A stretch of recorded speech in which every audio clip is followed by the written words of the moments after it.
Bom, vamos tocar o barco aqui, Thiago Minhoca. Eu queria que você falasse sobre os pontos positivos que você viu aí da vitória. A gente sabe que você é um cara muito equilibrado.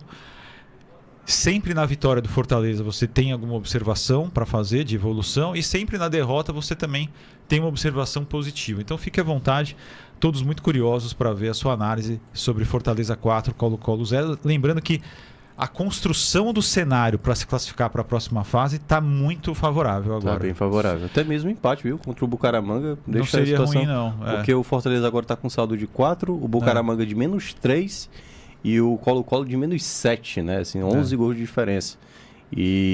Mas para não depender de nada contra o Racing, é melhor ganhar do Bucaramanga. Uma vitória simples, como até eu tinha explicado ontem aqui, né? O cenário, bastava o Bucaramanga não vencer e não só perdeu, como perdeu de 4-0 para o Racing.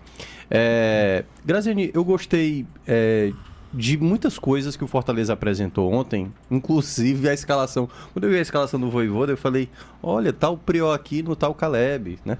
Assim, coisas tipo assim, pô, a gente tá olhando certas coisas que... E aí, eu não tô dizendo, eu até acho, eu tava comentando isso também ontem lá na live, que não é qualidade muitas vezes que prevalece, muitas vezes. Quando de qualidade é tecnicamente de um jogador, assim, eu tenho a noção de que o Paul Fernandes é um jogador mais técnico do que o Sacha, por exemplo. Sim. Mas eu acho que o futebol sempre foi um equilíbrio. E o Vojvoda não estava conseguindo estabilizar essa equipe. Por isso que quando tinha essas mudanças, quando aparecia do nada Dila Borreiro depois de um mês sem jogar, quando o Bruninho era titular no jogo sem ter jogado um minuto sequer, quando eu começava a ver certas escolhas do Vojvoda, eu não sabia para onde ele estava indo.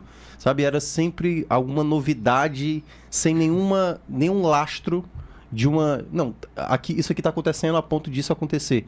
Acontecia e eu nem sabia o porquê que ele escolhia certas coisas, fazia o meio de campo diferente. Então, como ele repete a mesma formação, e aí eu estou dizendo aqui, não é pelo fato de ter repetido, né, 9 jogadores de um jogo para o outro, que faz com que o Fortaleza tenha apresentado o jogo de ontem especificamente por esse motivo, mas pela maneira como o time começa a se entender. Ainda há coisas a melhorar na minha avaliação, tem momentos que é mais de desatenção do time, quando um jogador perde a bola, teve um momento lá que todo ficou parado e o jogador do Colo-Colo foi lá e conseguiu sair com a bola tranquilo. Então eu vejo que o Fortaleza, agora o Vojvoda, começa a definir essa equipe. E vários jogadores se destacaram. O Mancha está vivendo excelente fase, né? O próprio Bruno Pacheco, né? Que até um tempo atrás nem era mais relacionado, entrou, conseguiu dar mais estabilidade.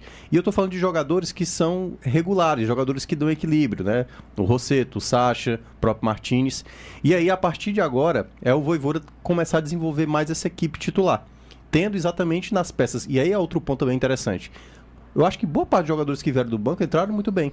Né? O Paul, que participou da jogada do quarto gol, o Zé Wellison, que teve algumas jogadas de contra-ataque interessante, né? O próprio Lucero fazendo o gol, poderia ter feito outro. Então, assim, eu acho que ontem foi um bom norte para o Fortaleza se basear para os jogos que virão, até porque não acabaram os jogos obrigação, né? É tipo como se fosse os boletos bancários para pagar no dia. Porque contra o Juventude vai ter que ganhar, porque senão vai ficar na zona de rebaixamento. No contra o Bucaramanga vai ter que ganhar também, né?